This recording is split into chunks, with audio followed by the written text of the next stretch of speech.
Hello there and welcome to follow my sailboat build. My name is Panu and I am building this 15 meter or 50 foot sailboat here in Finland. And in previous video we got this mast step installed here and there. And let's take a look at that last one, the middle one, how that turned out. We just made a small sneak peek of that last video. So here it is, quite a large pile of wood over there. It turned out okay. It's not really perfect, but I think it is good enough. So all of this excess material here will be cut off, and then I have to do the small gap here to put the ballast keel timber over there, but otherwise it's good. There's a little bit of gaps here, but those shouldn't matter. There's plenty of surface area for the glue to attach. So that looks good, and yeah, the next thing for this really is to put the bolt in there. And that progress I have already started with this first mast step here on the front. So, as you can see, there is one bolt in, kind of not installed yet, but dry fitted. And I got these bolts. They are 360 millimeters long, hot dip galvanized bolts. And they should go into these holes, like that. And now all these holes have been drilled. And there's 6 of them, and 2 of them are good enough for these bolts. I can assure you that making holes this long, this straight, is very difficult. And let me show you a little bit how I did those. The first drill bit I used is this 16 millimeter just wood drill bit. And I push on both sides. This just barely fits on the other side as well, so that's good. Then I have this long, narrow or small drill bit that I try to push it through the hole. 4 out of 6 it went through that other side with the first try, so that was good, but it always goes a little bit somewhere. It's really difficult to put it right through. And when that is done, I use this long 16 millimeter drill bit to drill through. But the problem, of course, is that it's really difficult to drill it straight through there. So I don't know if you can see through this hole. Yeah, it is through, but if you take a little bit closer look, you might see on the video as well that it's not straight. So if we take this bolt and try to push it through here, it goes almost. But if we take a look on the other side, you can see it is not on the center, so I need to kind of bore this hole a little bit bigger there in the middle to be able to push these through. And I've been kind of trying to figure out how to do that, but I came in the conclusion that this round rasp kind of tool is the way to go. I bought second one of these that I will remove the handle and put it on the drill, and then just kind of carve out the extra material there so I can put the bolts through there. So that's kind of the task for tonight, to get those bolts in, and then I need to drill the holes to that center. But yeah, otherwise I think it's gonna be just fine. Those holes will be filled with epoxy. And I'm thinking now that I probably will use not the fumed silica, but wood dust to fill the void in there with the epoxy, of course. So instead of using silica, I will use wood dust. So that should be much more structural. It has more fibers in there, so it will fill all the void between the bolt and the wood itself. Not sure if that matters that much, but I try to do my best to not to have any kind of air voids or air gaps. Yeah, but let me just now put the camera away and try to drill those a little bit more open, and we'll see how that goes. Whew, the bolts are now in. Dry fitted, of course, not yet glued. It's not really optimal weather in near future because now it's a little bit under zero. Tomorrow it will be down to -12 or something.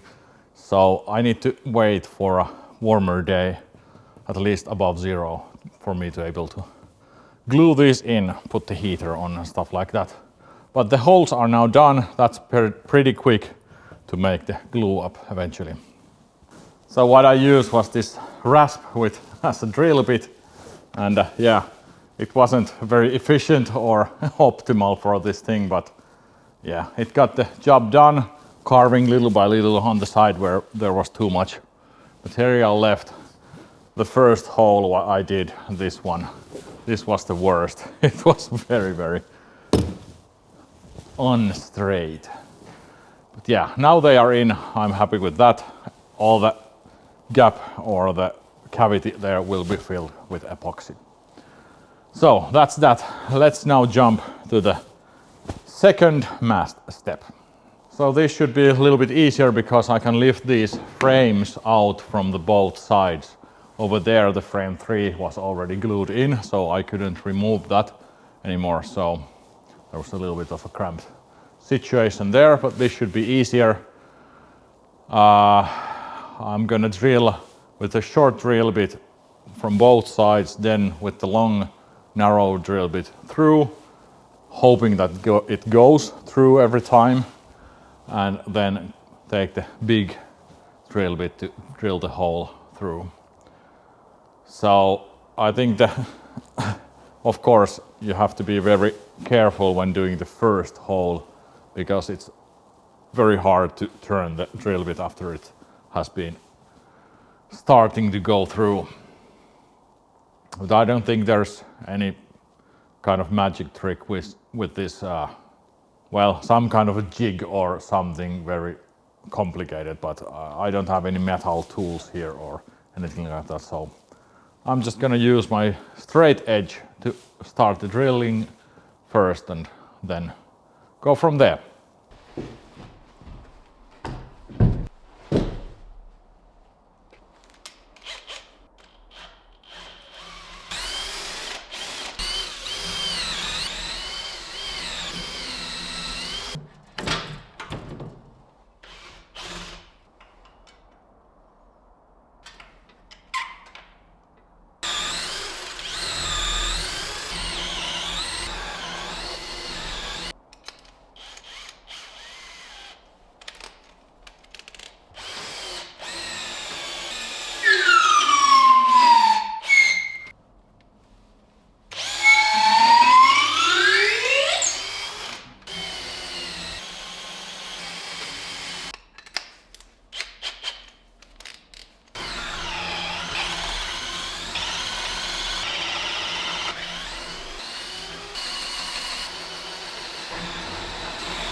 So far so good. Half of the bolts are in this middle mast step as well. It's a little bit of a struggle to get them in. It's really hard to get the initial drilling straight enough. But yeah, I think I now have the correct technique to do that. A little bit of a kind of a just drilling it through again and again and again and kind of consuming the wood around the hole there to put the bolt in. And those bolts are not straight either, so they are not completely straight, so they have a little bit of bend. Yeah, but now I will go to the other side and do the rest of the holes. There is 1, 2, 3, 4 holes remaining, so that's good. And then we are ready to start gluing them in. However, the weather looks a little bit bad. I think it's gonna be later next week when the temperature will rise above 0 again. So I'll probably kind of prepare things so that I can glue these bolts in and also a few frames in next Thursday. It looks like a good temperature for that. So maybe I'll just spend the whole day just gluing things in.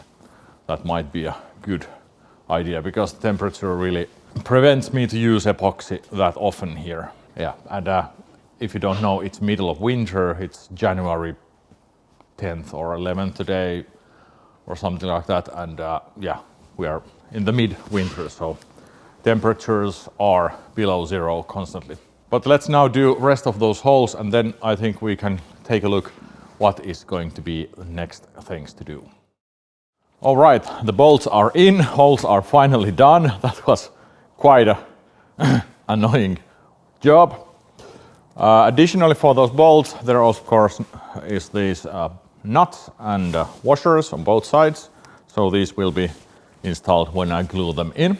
And now the holes are a little bit too large, of course, for the bolts. There are quite a bit of cavity in there, and I'm gonna fill the holes with thickened epoxy. And I think I'm gonna use wood dust to fill the epoxy because I got sanding dust, it's pine sanding dust, and that should be pretty good for filling epoxy.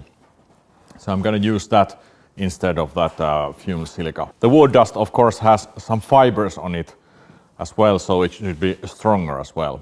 After that, we need to figure out how we're gonna start laminating the next parts for these sides. I need to make some kind of a relief for those side flangers and those bolt heads so that the wood can be laid against here. But that's for this video. I think we'll now go through a little bit what are the next steps. Of course, addition to these mast step areas. As mentioned, I'm probably gonna be gluing the frames in all except for one, and that one frame is actually over there. It's this one right here. This will be the last frame to be glued in, and that's because you can see this hole right here. This is for the ballast keel timbers, and this is on the way, so I need to lift this off when I'm putting the ballast keel timbers in. So this will have to wait. And that means, of course, that we need to do those ballast keel timbers quite soon.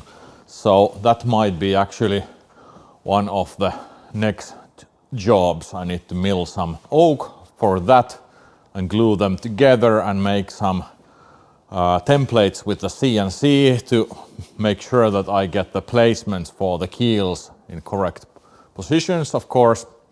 That's gonna be quite interesting task. And after that, when those are in, I can start putting the keel timbers and those side beams in as well. And of course, right after we are done with this front area right here, put the frame one on its place, we can put the stem in for good. So that's gonna be quite soon as well. So there's plenty of things to do. Let me just check my list for a little bit so that I wouldn't forget anything. So yeah, we have some things to do here. We need to mill, of course, materials for the keel timbers and those side beams that was already started during last year. Then very soon I actually need to start purchasing the strip planking stock. That will be another task, another subject for a video, because I want to have it ready milled in a certain shape so it has grooves to kind of put them in right position, and they should be easier to install. Yeah, then there is one thing that I really haven't started yet, but I want to do before the planking. I want to do some structures on the side deck, so let's take a look at that a little bit. So this is the side deck of the boat, and this is 2 layers of 15mm plywood. No, excuse me, 10mm plywood, but it's not really strong enough by itself, so this needs to have some kind of structural beams every now and then. And of course, on the placement where the masts are, we should continue with this frame around here and kind of make a start for the frame to go around. So these will be ring frames all around to support the top holding position for the mast eventually. So I need to figure out the structure there as well. Not sure if I'm gonna install it yet, but still at least figure out, because now when the boat is upside down, it's much easier to glue things here on the side deck bottom. So that is one thing to figure out. I really haven't started to design the things yet. Then there is a couple of things with the CNC. I need to do few of temporary frames. There is some placement for temporary frames in between these bigger gaps here. So I need to do temporary frames before we do the keel timber. So it goes underneath that. So I need to purchase some material and cut those with CNC. That's pretty straightforward and quick job, but I don't have the material yet. So that is something we need to do. Then this frame 3 here, or was it? No, it was actually the frame 1. There will be a watertight bulkhead here. And I've been thinking if I should put the bulkhead in already when the boat is upside down, because it's quite easy to access right now and it's gonna be glued against the frame. So it would be kind of neat to put the bulkhead in before we make the planking. So that might be something I will do as well. And then there is one another thing that I might have mentioned already, but it's these cleats. I got these from Vitus. I'm probably gonna be having some kind of cooperation with Vitus, which is very nice, thank you so much. But these are the cleats I'm gonna be using. They are the largest load cleats that Vitus has to offer. Not very particularly large, but I think they're big enough. I'm gonna have 4 pairs of these, 1 in the front, 1 in the back, and 2 in the sides. But I'm gonna be installing them on top of the bulwark. And if you remember, this bulwark is just 2 layers of 10mm plywood, and it's not particularly strong by itself. It's strong enough for being a bulwark, but for holding these cleats, it's definitely not strong enough. So these will be installed on the other side, of course, like that, with the 3 bolts. So I need some kind of a backing plate for these. But also this bulwark is high and the forces will kind of try to rip it off. So I want to have quite substantial structure for the backing plate of these cleats. So bolts will be going through here in some kind of nuts, and that structure should kind of distribute the load, the frames or something else here for a larger area. The idea for now is that I'm gonna probably make or have made some kind of aluminum or maybe stainless backing thing that has tapped holes for these, and some kind of a thick metal sheet in here that I will laminate into this bulwark so that it has large area there to be glued in, and it's of course inside of hull, and this structure it will be filled with wood and epoxy. And that way those holes should not be coming through, so there is no risk of water getting inside there. But as well, I kind of thinking that I'm gonna cut out the plywood in this area where this is gonna be sitting down, because the plywood is not particularly strong if you think this having a lot of force kind of trying to flip it on its side, the plywood will crush on that side like that. So I think I'm gonna do kind of cavity there and fill that with solid fiberglass underneath these cleats. So that's kind of the plan for now. And if you have any ideas, please put a comment down below, and any kind of idea is welcome, because that's just one idea for now, and I haven't really decided anything yet, but that's kind of the way I'm thinking right now to be going with these. And the winter is of course kind of preventing me to do glue ups when I want. I need to kind of always follow the temperatures here, but things that I can do when it's cold is to, for example, shape this thing around here, make some additional cutting or shaping or anything like that. Using the CNC can be done. I can mill materials and stuff like that. Basically anything else but using glue. So those glue ups are really things I need to, well, follow the temperatures pretty much. But I think now it is enough for this video, enough jammering. We got some things to do, not much unfortunately, but it has been very cold in last couple of weeks, so I really haven't been able to come here, and work situation is kind of floating and stuff like that. So little by little, and we'll get there. And as mentioned, the objective right now is to start planking the boat when the temperatures rise really in the spring. So I would say somewhere in the March, April, we will start planking, if everything goes well and if I get everything prepared here, and if I have enough funding to purchase the actual material we need. A lot of epoxy and all those materials for that. But that's now enough. I hope you enjoyed these videos as well. In a couple of weeks we will see how much we can get done with these cold temperatures, and glue maybe those bolts in and stuff like that. See you later. Bye bye.